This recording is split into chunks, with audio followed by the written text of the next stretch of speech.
Bismillahirrahmanirrahim. Alhamdulillah. Wassalatu wassalamu ala Rasulillah wa ala alihi wa sahbihi ajma'in, amma ba'd.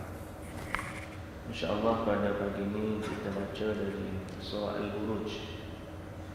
Sekali lagi, surah Al-Buruj, surah yang ke-85.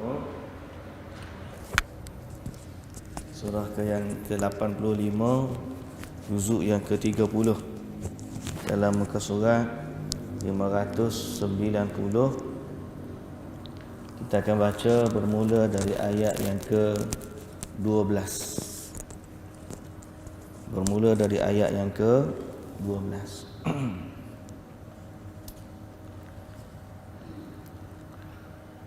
A'udzu billahi minasy syaithanir rajim.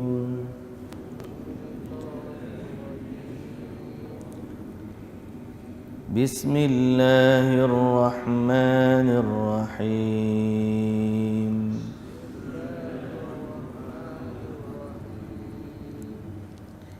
Inna batsha rabbika lasyadid.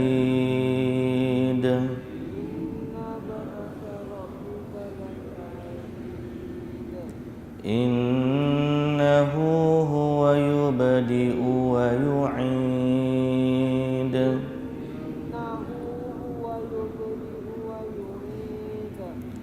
وهو الغفور الودود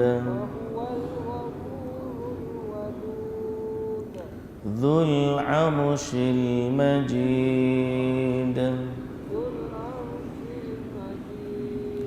فعال لما يريد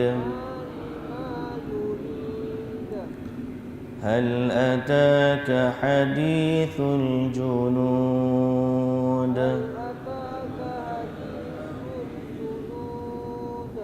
فرعون وثمود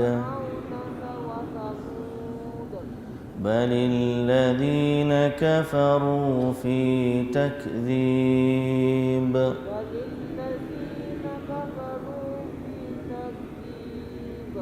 والله من ورائهم محيط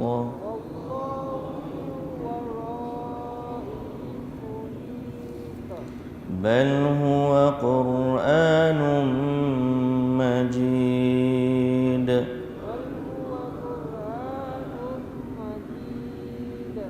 في لوح محفوظ.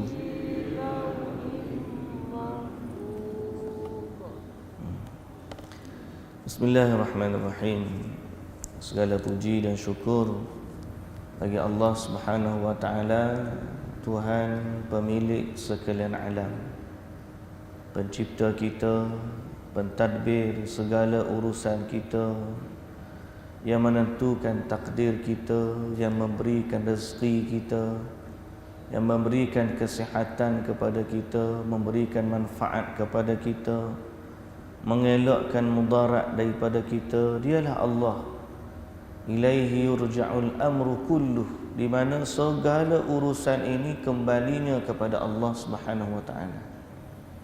Selawat serta salam atas Nabi junjungan kita Nabi Muhammad sallallahu alaihi wasallam, juga atas ahli keluarga baginda, para sahabatnya, para pengikutnya yang setia di atas agama dan sunnah, jalan yang telah diajarkan oleh baginda sehinggalah ke hari kiamat. Alhamdulillah, alhamdulillah, alhamdulillah. Muslimin dan muslimat yang dirahmati Allah Subhanahu wa taala, semalam kita baca tentang dua kategori manusia yang mana kita ambil iktibar daripada kisah Ashabul Ukhdud. Golongan pertama ialah golongan orang yang suka menyakiti orang mukmin. Orang yang suka menyakiti orang mukmin. Maka orang ni seperti mana yang telah berlaku sebelum-sebelum ni. Cerita Ashabul Ukhdud, Kemudian nanti Allah Ta'ala akan sebut ujung surah ni kita baca tadi, cerita Fir'aun.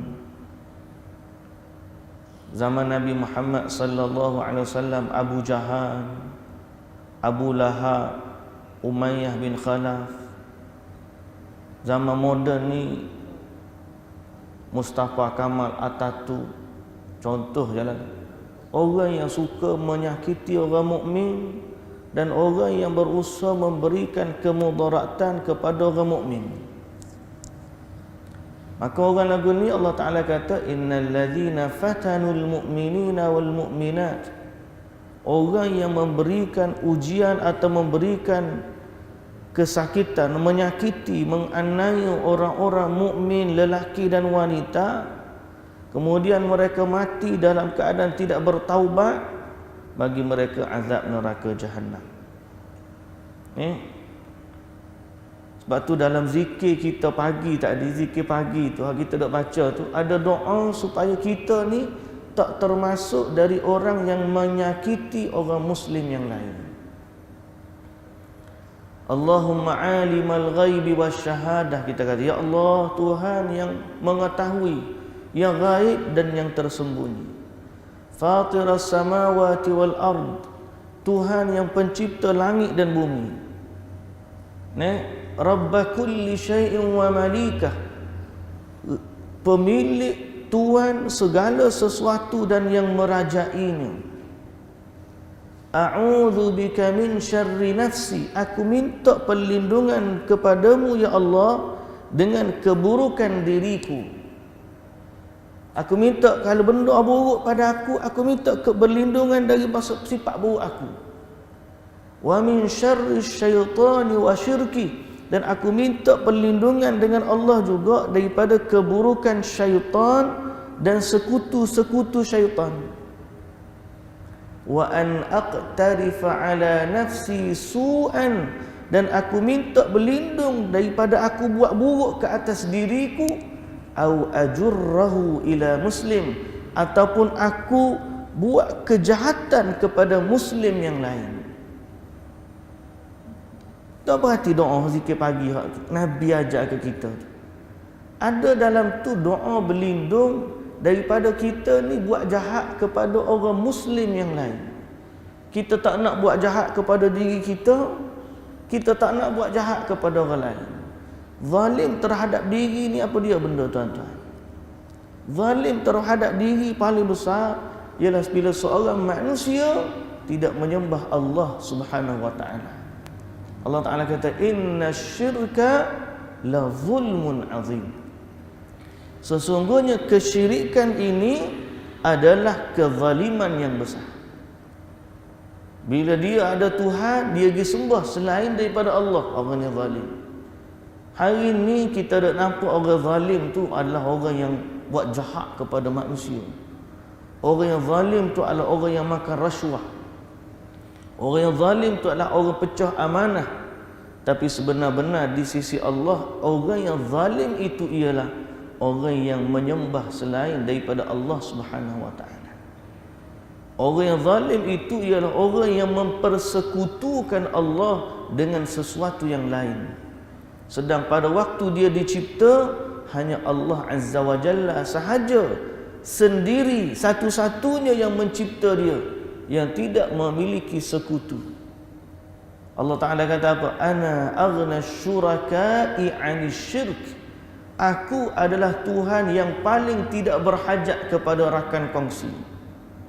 Man 'amila 'amalan asyraka bi ghairi, asyraka bi fihi ghairi, taraktuhu wa syirkah.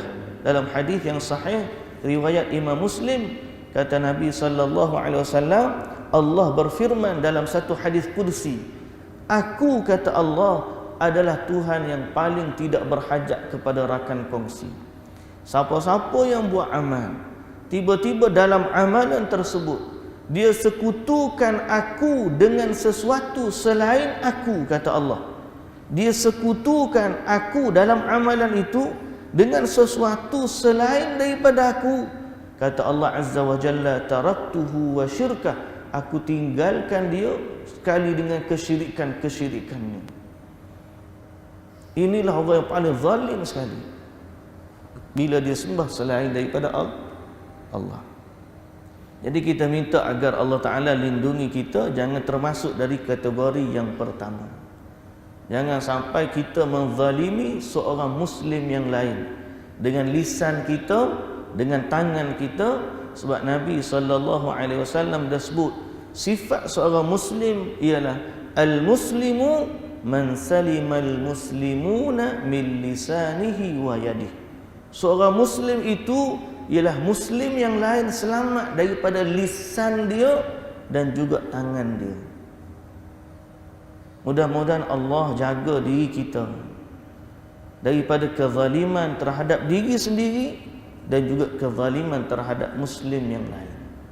Siapa yang menyakiti Muslim yang lain, Allah ancam kepada dia dengan azab yang pedih.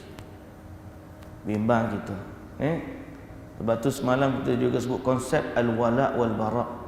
Kasih sayang kita ni biar kepada orang Muslim tu lebih daripada kasih sayang kita kepada orang selain daripada Muslim. Dia mencuri, dia berzina, dia merompak, dia membunuh sekalipun, kalau dia seorang Muslim, dia masih hamba Allah, yang mana insya-Allah ada ruang keampunan bagi dia di sisi Allah Subhanahu wa taala. Sebab apa? Dia Muslim. Satu hadis yang diriwayatkan oleh Al-Imam Al-Bukhari dan Muslim, cerita Abu Dzar radhiyallahu anhu. Abu Dzar radhiyallahu anhu, satu hari dia ikut dengan Nabi sallallahu alaihi wasallam. Nabi pergi berdakwah, kemudian dia berjalan dengan Nabi sallallahu alaihi wasallam di waktu malam. Kemudian Nabi suruh dia duduk sini, Nabi pun pergi. Kemudian dia bunyi satu teriakan yang kuat. Lepas tu dia bimbang apa nak berlaku kepada Nabi, tapi dia teringat Nabi pesan duduk sini jangan pergi. Lepas tu dia pun lepas daripada tu, Nabi pun balik semula.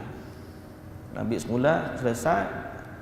Di hujung hadis tersebut Nabi kata Jibril alaihissalam datang kepadaku. Dia bagi tahu kepada aku, khabarkan bahawa kepada umatmu bahawa siapa yang mati dalam keadaan tidak mensyirikkan Allah dengan sesuatu, dia akan masuk syurga. Jawab Abu Dzar radhiyallahu anhu, wa in zana wa in sariq, walaupun dia tu berzina, walaupun dia tu mencuri, dia akan masuk syurga juga. Kata Abu Dzar, kata Rasulullah sallallahu alaihi wasallam, wa in zana wa in sariq, walaupun dia berzina, walaupun dia mencuri, selama dia masih seorang Muslim, akan ada ruang untuk dia masuk syurga di akhirat nanti. Cuma kita di sisi kita ahli sunnah wal jamaah, maka dia akan dihukum dulu sesuai dengan kesalahan dia, kemudian dia masuk syurga. Dan kita juga ahli sunnah beriktikad bahawa siapa-siapa yang kezaliman dia dihukum di dunia, maka Allah Ta'ala akan ampunkan dia di akhirat. Berbahagia kalau orang dihukum di dunia daripada orang yang tidak dihukum di dunia tapi Allah tangguh hukumannya di akhirat, lagi berat. Dan sebab tu kita ni seorang Muslim mesti ada sifat al-wala wal-bara, taat setia kepada Allah, menyayangi kerana Allah, membenci juga kerana Allah, bukan kerana selain daripada Allah. Nombor dua, kategori yang kedua ialah orang yang diuji oleh Allah. Orang yang Muslim yang dia pula di pihak yang diuji. Hak tadi pihak yang menzalimi, hanya pihak yang dizalimi, dianiaya, diuji. Maka orang ni Allah Ta'ala kata, siapa-siapa yang beriman kepada Allah dan dia diuji kerana keimanan dia kepada Allah Subhanahu wa Ta'ala, maka orang mukmin yang sebegini dia akan mendapatkan syurga yang mengalir di bawahnya sungai-sungai, dan itulah dia kejayaan yang besar. Dan disitulah titik fokus pandangan kita. Kita nak tuju dalam hidup kita ni mana? Kita nak tuju dalam hidup kita agar kita berada di dalam syurga Allah Subhanahu wa Ta'ala. Dan jalan-jalan dia penuh ranjau dan juga penuh onak dan duri. Sebab Nabi SAW sebut dalam hadis, dipagari syurga itu dengan perkara-perkara yang tidak disukai, bil makarih, sedang dipagari neraka itu dengan syahwat. Syahwat ni pagar dia tu, neraka ni dipagari dengan syahwat. Siapa yang mendatangi syahwat dia secara haram, maka dia tempatnya ke neraka.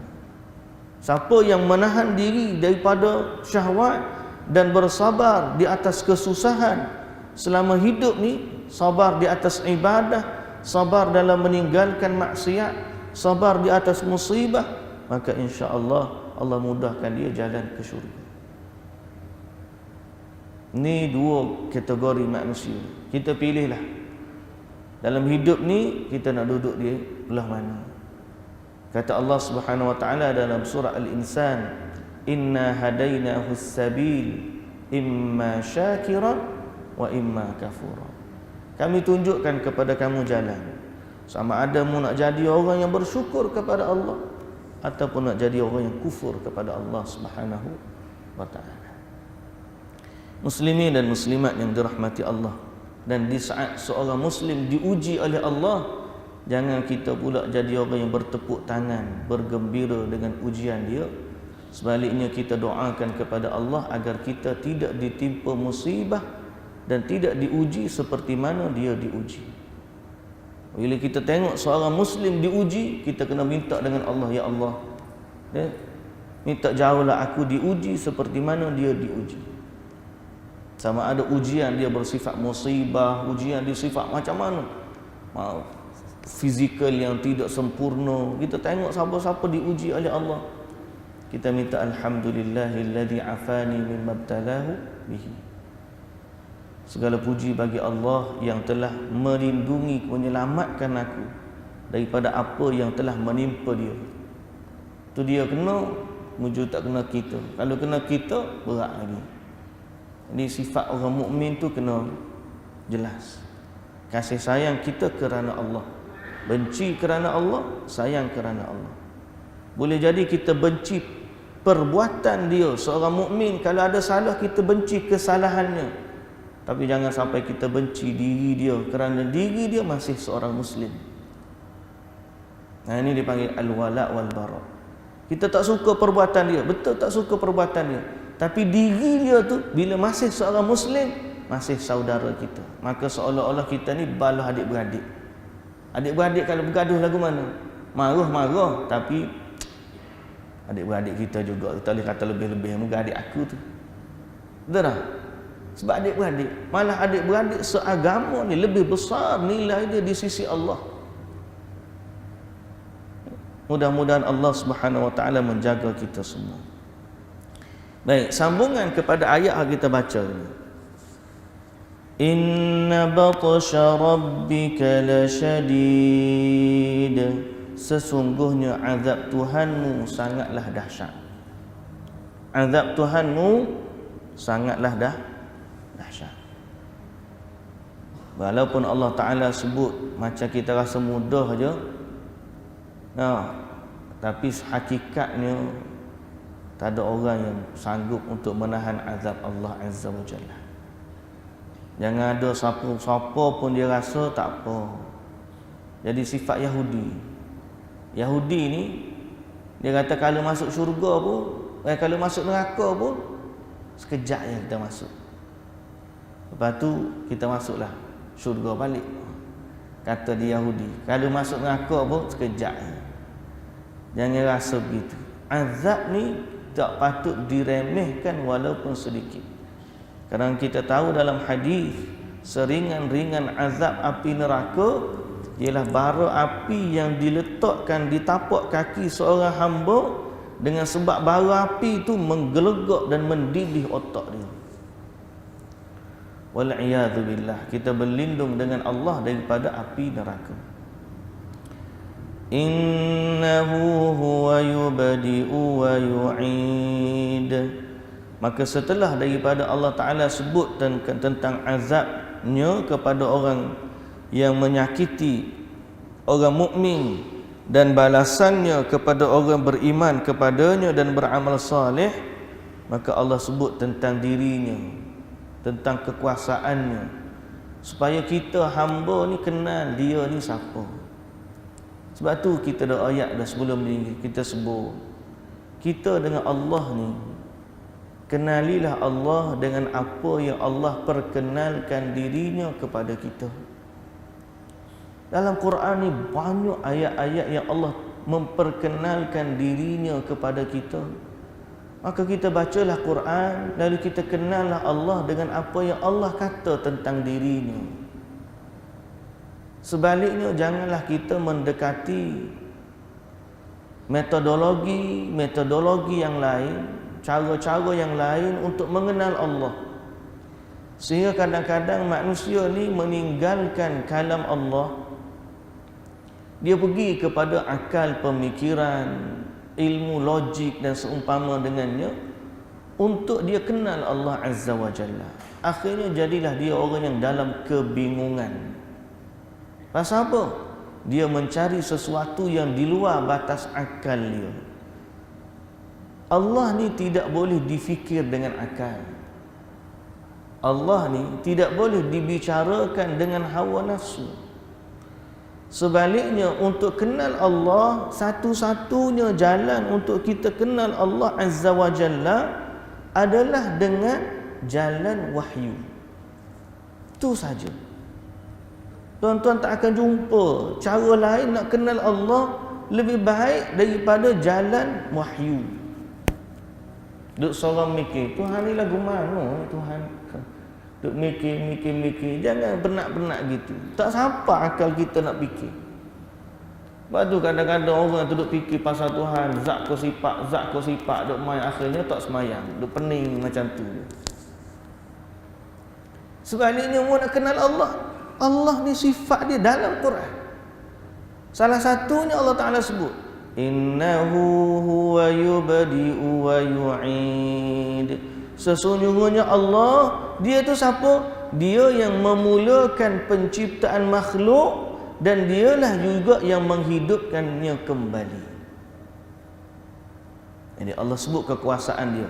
Bukan sekadar kenal bahawa dia tu Allah, tahu bahawa dialah yang menciptakan, mula yubdi'u. Bermulanya makhluk ni, asal usulnya datang dari Allah Azza wa Jalla. Dia yang memulakan. Apa benda pertama sekali Allah cipta? Apa benda pertama sekali Allah cipta? Dalam hadis yang sahih, mula-mula Allah Ta'ala cipta adalah Al-Qalam, pena. Untuk apa pena diciptakan? Untuk menulis takdir manusia. Mula-mula sekali Allah cipta pena. Sebelum Allah cipta sekalian makhluk, mula-mula sekali Allah cipta pena. Pena ni kerja dia tulis takdir. Semua blueprint, bahasa kita lah mudah, blueprint. Allah Ta'ala nak cipta langit, bumi, bintang, matahari, bulan, jin, manusia, malaikat, semua, sekalian makhluk. Sebelum dicipta semua ni, semuanya sudah ditakdirkan dan ditentukan oleh Allah Tuhan yang Maha Pencipta. Mula-mula dia cipta Al-Qalam berdasarkan hadis Nabi SAW yang sahih. Ada macam-macam orang kata Nur Muhammad mula-mula sekali, tapi hadis Nur Muhammad ni hadis yang tidak warid ataupun tidak sahih. Tidak ada pun dalam kitab-kitab yang sahih yang menyatakan demikian. Adalah usaha-usaha baru ni viral sekejap, ada orang kata ada dalam kitab. Tapi rupa-rupanya bila disemak kitab tu sendiri tak tahu mari mana. Disandarkan setelah itu kepada Musannaf Abdul Razak. Tapi sebenarnya tak ada. Hak sahih daripada Nabi sallallahu alaihi wasallam, mula-mula yang Allah Taala cipta ni apa dia? Al-Qalam. Qalam yang Allah Ta'ala sebut nun wal qalami wa ma yasturun. Mula-mula makhluk yang Allah Ta'ala cipta Al-Qalam. Kemudian barulah Allah Ta'ala ciptakan makhluk-makhluk yang lain. Jadi bermulanya kejadian datang, asal usulnya datang daripada Allah. Dulu tak ada apa pun, Hanya Allah, walam yaku syai'. Kana Allah wa lam yakun syai'. Kata Nabi sallallahu alaihi wasallam, dulu hanya ada Allah, tak ada pun makhluk. Tak ada makhluk. Asal tak ada makhluk. Lalu Allah menciptakan makhluk sehingga akhirnya jadilah apa yang jadi. Dan Allah berkuasa mencipta apa yang Dia kehendaki. Dan mudah bagi Allah untuk menciptakan apa saja yang Dia kehendaki. Satu.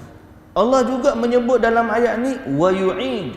Dia berkuasa mengembalikan apa yang Dia ciptakan. Makna hari ni semua hak mati tu, kalau Allah nak mengembalikan dia, mudah saja bagi Allah Subhanahu Wa Taala.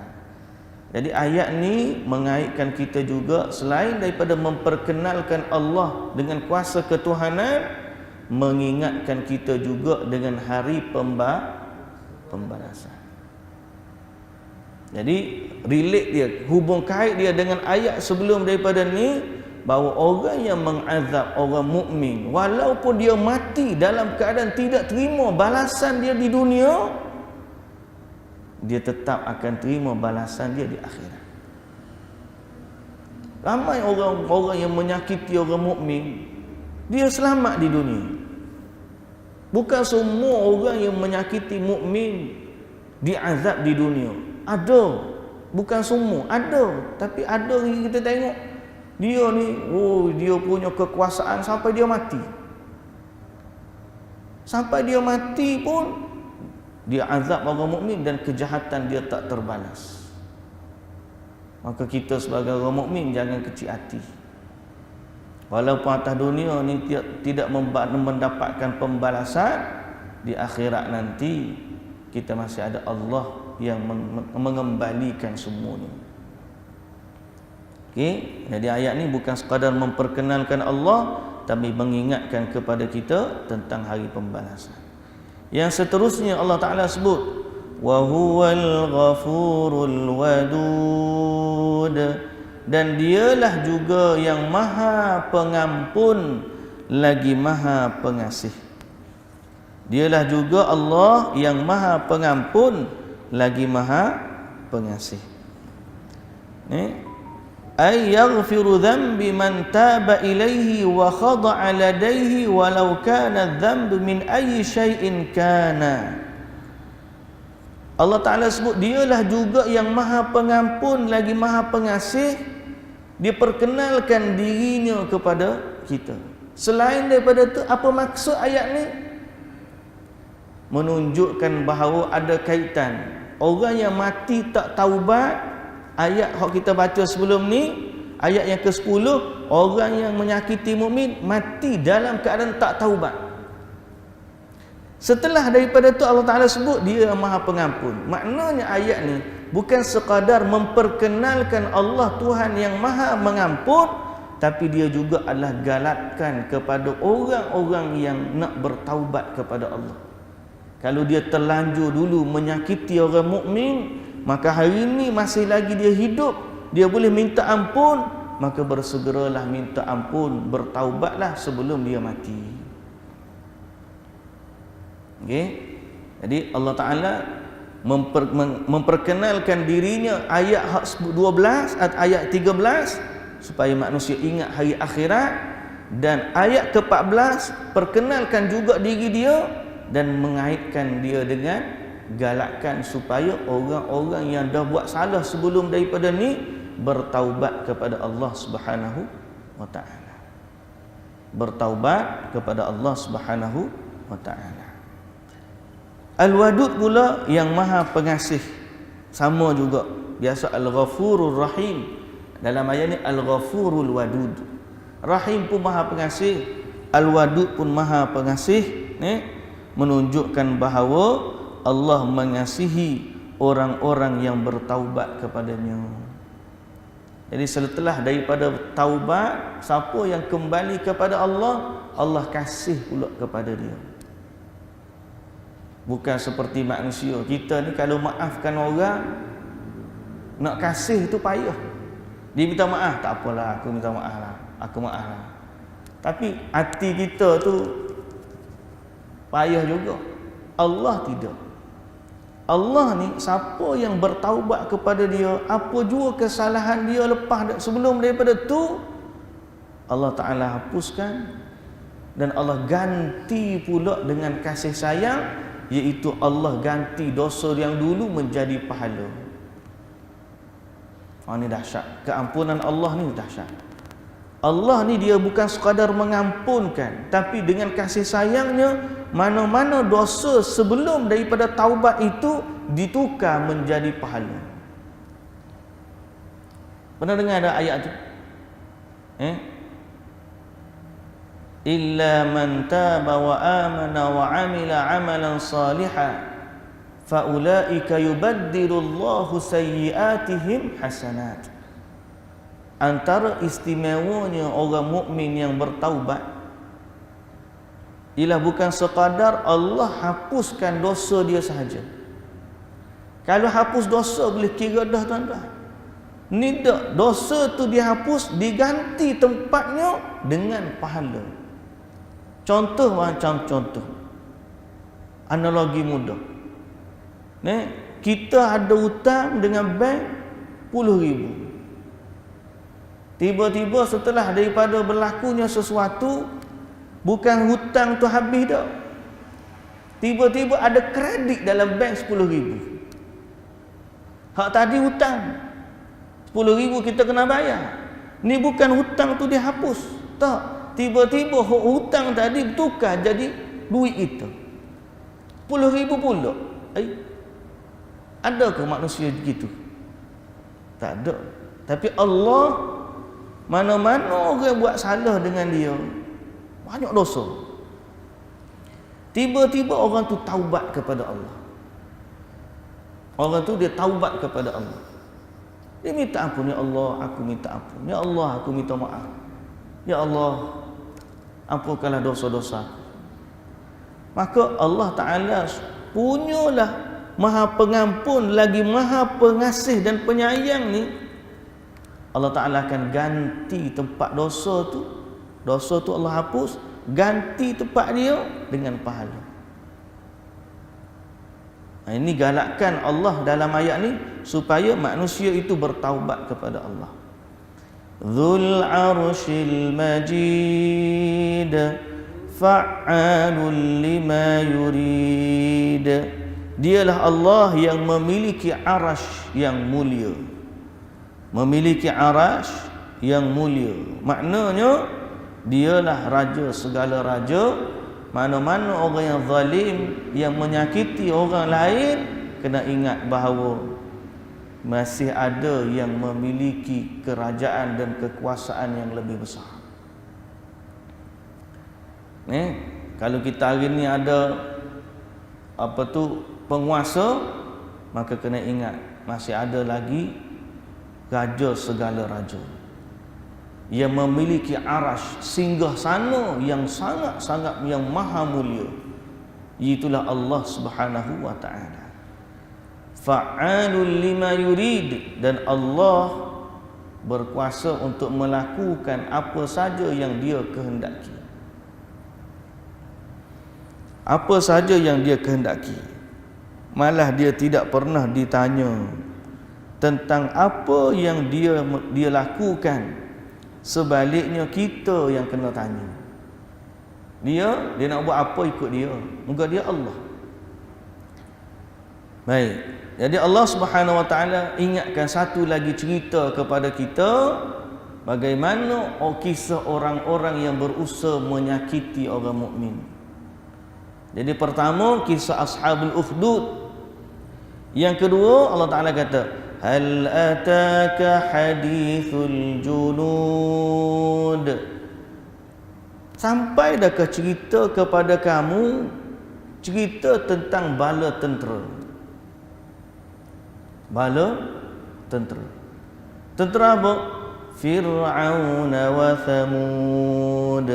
Tentera Fir'aun dan tentera Thamud. Siapa dah ke cerita? Kalau kita tanya semua, siapa dah kau cerita? Siapa dah?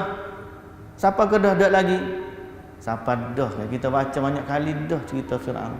Tak dengar ke cerita Fir'aun? Dengar. Tak dengar ke cerita Fir'aun? Dengar. Tak dengar ke cerita Samud? Dengar. Apa cerita tu?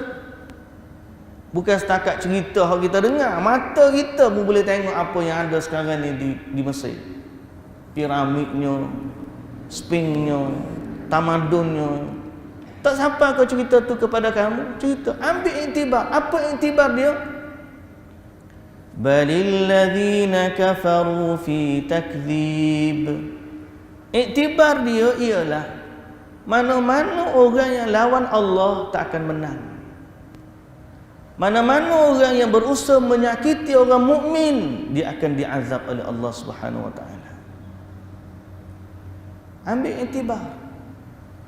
Kisah Ashabul Ukhdud, mereka semua dalam riwayat Ibnu Ishaq cerita dalam sirah, dalam cerita sejarah, kumpulan yang diazab tu azab mukmin, mari pula satu kumpulan yang lain yang menawan dia dan mengazab dia pula.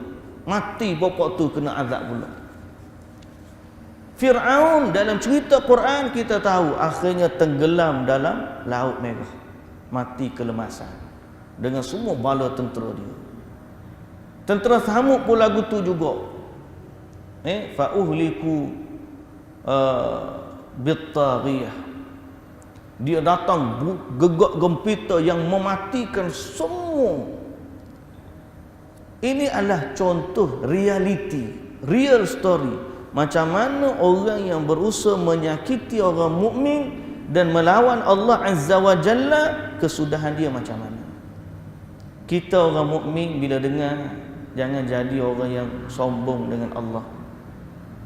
Sebaliknya kita kena jadi orang yang tunduk kepada Allah Subhanahu wa taala, mengabdikan diri kepada Allah Subhanahu wa taala dengan apa yang cara diajar oleh Allah melalui Rasulullah sallallahu alaihi wasallam. Tapi balil ladzina kafaru fi takdzib. Bahkan memang orang kafir itu selalu mendustakan. Siapa dah berita, tapi kalau jenis hati ni Allah Ta'ala tak beri hidayah, tetap saja walaupun dia tengok depan mata dia tetap mendustakan juga. Hak ni hak kita bimbang, hati yang ditutup oleh Allah. Siapa dia hak paling banyak kaji sejarah Fir'aun? Orang kafir. Nah, hari ni muzium tentang tamadun Mesir duduk di Jerman. Mumia Fir'aun dulu dibawa ke Perancis, buat scan dan sebagainya. Banyak negara-negara Eropah sampakah hari ni mari buat kajian tentang Fir'aun. Tapi Allah Ta'ala kata apa? Balil ladzina kafaru fi takdzib. Orang kafir tetap saja mendustakan. Dia tengok Fir'aun tapi dia tak ambil iktibar. Ni macam mana tamadun yang hebat boleh hancur. Dia tahu Fir'aun mati lemas dalam laut. Dia tahu tamadun begitu hebat zaman dulu. Dan tamadun dulu hak banyak kita pun. Nabi sallallahu alaihi wasallam sebut nanti di akhir zaman. Sekarang ni tuan-tuan, Sungai Furat dekat Iraq tu mula surut. Kalau kita tengok dalam sekarang ni, Sungai Furat tu mula surut. Bila surut tu nampak kubur-kubur lama yang menunjukkan dahulunya ada tamadun yang besar di situ. Dia akan surut dalam hadis sebut sampai timbul timbunan emas yang banyak. Sehingga orang akan berebut nak mendapatkan emas tersebut. Nabi pesan kepada umat Islam, seorang pun jangan pergi ambil emas. Tapi akhir zaman orang akan pakat berebut. Zaman dulu kekayaan mereka banyak. Zaman Fir'aun tu mah Allah bagi kepada Qarun tu kemampuan untuk buat emas. Kayanya dia, Allahu Akbar. Tak sekaya kita lah, kaya kita ni kaya tapi nak banding orang dulu lagi kaya. Cuma masalah dia, bila kita tengok cerita dia, jangan tengok dengan hati yang kufur. Sebaliknya kita tengok dengan hati yang beriman kepada Allah. Kita nak tunduk kepada Allah, tak nak jadi seperti orang-orang yang kafir itu. wallahu min waraihim muhit, kata Allah, sedang Allah mengepung mereka dari belakang mereka, yakni mereka tidak dapat lepas dari kekuasaan Allah Azza wa Jalla. Lalu Allah tegaskan sekali lagi untuk kita semua, bal huwa Qur'anun majid, bahkan Quran yang kita nak baca ni adalah Quran yang mulia, fi lauhim mahfuz, yang tersimpan kukuh di dalam lauh mahfuz, yakni terpelihara dia dari penambahan, pengurangan, penyelewengan dan juga perubahan, dan dia mengandungi suratan takdir manusia yang menunjukkan bahawa apa yang Allah Ta'ala bagi tahu kita dalam Quran ni adalah sesuatu yang benar-benar akan berlaku dan tidak akan boleh ditokok tambah oleh manusia-manusia lain. Muslimin dan muslimat yang dirahmati Allah Subhanahu wa taala, jadilah hamba Allah Subhanahu wa taala yang taat dan merendah diri kepada Allah. Mudah-mudahan Allah memberkati kita semua. Alhamdulillah, apabila kita surah Al-Buruj, besok hari kita baca surah At-Tariq. InsyaAllah surah At-Tariq, dan habis surah At-Tariq tu habislah juzuk 30 kita. Sebab dulu kita baca dari surah Al-A'la kan sampai An-Nas. So round pertama dah habis dah. Kita round kedua An-Naba' sampai At-Tariq. Maka At-Tariq ni esok adalah surah yang terakhir untuk round yang kedua ni. Fasa kedua pun kita boleh panggil. InsyaAllah lah kita sambung nanti. Tadabbur kita ni akan bersambung, InsyaAllah. Mungkin kita mula daripada depan lah pula. Wallahu ta'ala alam. Subhanakallahumma wa bihamdika asyhadu an la ilaha illa anta astaghfiruka wa atubu ilaik. Aqulu qawli hadha wa astaghfirullahal azim li wa lakum. Wassalamualaikum warahmatullahi wabarakatuh.